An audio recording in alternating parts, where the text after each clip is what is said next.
महेन्द्र ताल भनेर कुन ताललाई चिनिन्छ? रारा ताललाई चिनिन्छ। यसलाई कसरी सम्झिन सक्छौं भन्दा मेहेन्दी लाएर रारा तालमा घुम्न जाने भनेर सम्झिने। साथीहरु, मेहेन्दी भनेर हामीले के सम्झ्यौं? महेन्द्र ताल भनेर सम्झ्यौं। हो, मेहेन्दी लाएर घुम्न कहाँ जाने? काठमाडौँ होइन, कहाँ जाने त?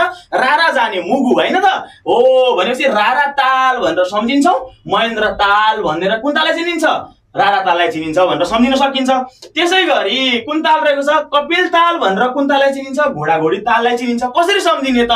कपिल ताललाई घोडाघोडी ताल भनेर चिनिन्छ भन्दा कोपिल्ला टिप्नेहरू घोडा र घोडी हुन् भनेर सम्झिने हैन। नटिप हेर कोपिल्ला हैन भनेर तपाईले एउटा कविता त पढ्नु भयो होला। हो, त्यो एउटा अब के सुन्ने त यहाँ? कपिल्ला टिप्नेहरू के हुन् त? घोडा र घोडी हुन् भनेर गाली गर्ने के हो। अब हेर्नुस् त, कोपिल्लाबाट के सम्झियौ? कपिल ताल भनेर सम्झियौ। अनि कोपिल्ला टिप्ने कस्ता हुन् त? गधा र गदिनी होइन, के हुन् त? घोडा र घोडी भनेर सम्झिन्छौ। घोडा घोडी ताल, कपिल ताल भनेर कुन ताललाई चिनिन्छ? घोडा घोडी ताल। त्यसै गरी रहेको छ निर्जीव ताल भनेर कुन ताललाई चिनिन्छ? फोक्सुन्डो ताललाई चिनिन्छ। कसरी सम्झिने भन्दा निर्जीव तालको फोक्सो हुँदैन। अब निर्जीव वस्तुको काई फोक्सो हुन्छ त साथीहरु? जसको फोक्सो हुँदैन त्यो त निर्जीव हुन्छ। हो, निर्जीव ताल किन भयो त? त्यसको फोक्सो छैन। फोक्सोबाट के त साथीहरु? फोक्सुन्डो ताल भनेर कसलाई त निर्जीव ताल भनेर पनि चिन्न सक्छौं। त्यसै गरिरहेको छ विष्णु तीर्थ भनेर कुन ताललाई चिनिन्छ? रानी पोखरीलाई चिनिन्छ। कसरी सम्झिने भन्दा विष लाग्यो तीर्थमा रानीलाई पोखरीमा नुहाउँदा भनेर सम्झिने। अब हेर्नुस् त, विष लाग्यो तीर्थमाबाट के सम्झियौ? विष्णु तीर्थ भनेर सम्झियौ।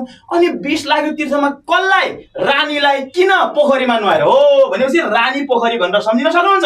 विष्णु तीर्थ भनेर पनि कुन ताललाई चिनिन्छ? रानी पोखरी। त्यसै गरिरहेको छ ढुङ्गा हान्ने ताल भनेर कुन ताललाई चिनिन्छ? मैदी ताललाई चिनिन्छ। कसरी सम्झिने भन्दा ढुङ्गा हान्न मन लाग्छ मैदा खान नछोड्नेलाई, मैदा खानेहरूलाई। मैदा भनेको स्वास्थ्यवर्धक चिज हैन। हो, त्यसैले मैदा नखानुस् है त। अब हेर्नुस् त, ढुङ्गा हान्न मन लाग्छबाट के त? ढुङ्गा हान्ने ताल भनेर सम्झियौ। अनि ढुङ्गा हान्न मन कसलाई लाग्छ? के फलफुल खानेलाई? होइन, कसलाई त? मैदा खानेलाई। मैदाबाट मैदी ताल भनेर हामी ढुङ्गा हान्ने ताललाई सम्झन सक्छौं। त्यसै गरिरहेको छ बैदाम ताल भनेर कुन ताललाई चिनिन्छ? फेवा ताललाई चिनिन्छ। कसरी सम्झिने? हेर्नुस् त, बदनाम हुन्छ फेरुवाहरूको। फेरुवा भयो, फेरुवा भनेको डुलिरहने, घुमिरहने, काम नगर्ने, बेरोजगार भएर हल्लिने हो। अब हेर्नुस् त, यहाँ बदनामबाट के सम्झ्यौ हामी? बैदाम भनेर सम्झिन्छौं। अब साथीहरु, बदनाम कस्तो हुन्छ त? जो रोजगारी हुन्छ, जो काम गर्छ त्यसको होइन, जो फेरुवाहरूको। फेरुवाबाट के सम्झिन्छौं? फेवा ताल भनेर बैदाम ताललाई सम्झिन सक्छौं। त्यसै गरिरहेको छ रिगम ताल भनेर कुन ताललाई चिनिन्छ? फोक्सुन्डो ताललाई चिनिन्छ। कसरी सम्झिने रिगम ताल भनेर फोक्सुन्डोलाई भन्दा रिङ्गटा लाग्छ फोक्सोले काम नगरे भनेर। हेर्नुस् त, हाम्रो शरीरको कुनै पनि अङ्गले काम प्रोपरली गरेन भने हामीलाई के हुन्छ? विभिन्न किसिमको रोग लाग्छ हैन, रिङ्गटा लाग्छ। अन्त नभए हामी मर्न सक्छौं। हो, त्यसैले सुन्नुस् त, यहाँ रिङ्गटा लाग्छबाट के त? रिगम ताल भनेर सम्झियौ। अब रिङ्गटा कुन बेला लाग्छ?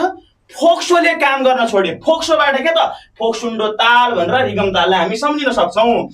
साथीहरु, तपाईहरुलाई यसरी एक गर्दै जुन भाषागत रूपमा भनिएको छ त्यो भाषा सम्झिरहन आवश्यक रहँदैन। यसलाई मात्र भिजुअलाइज गर्ने हो र तपाईले विकल्प हेर्ने बित्तिकै तपाईको दिमागमा बिर्सिएको बखत पनि तपाईले 100% सही उत्तर लाउन सक्नुहुनेछ। र यस्तै मेमोरी पावरका ट्रिक र टेक्निक्सहरु सिक्न चाहनुहुन्छ र आफ्नो स्मरण क्षमतालाई अभिवृद्धि गर्न चाहनुहुन्छ भने एडुपल नेपालले ल्याएर आएको विशेष क्लासमा तपाईहरु जोडिएर आफ्नो पढाइलाई प्रभावकारी ढंगले अगाडि बढाएर मजाले तपाईहरु आफू सफल हुन चाहनुहुन्छ भने हामीसँग मोर्निङ र इभिनिङ दुवै शिफ्टमा क्लास रन भइरहेका छन्। जोडिन सक्नुहुनेछ साथीहरु। र भिडियो कस्तो लाग्यो, जस्तो लाग्यो त्यस्तै कमेन्ट गर्न नभुल्नु होला। र अन्तिमसम्म हेरेर साथ दिनुभएकोमा धेरै धेरै धन्यवाद। नमस्कार।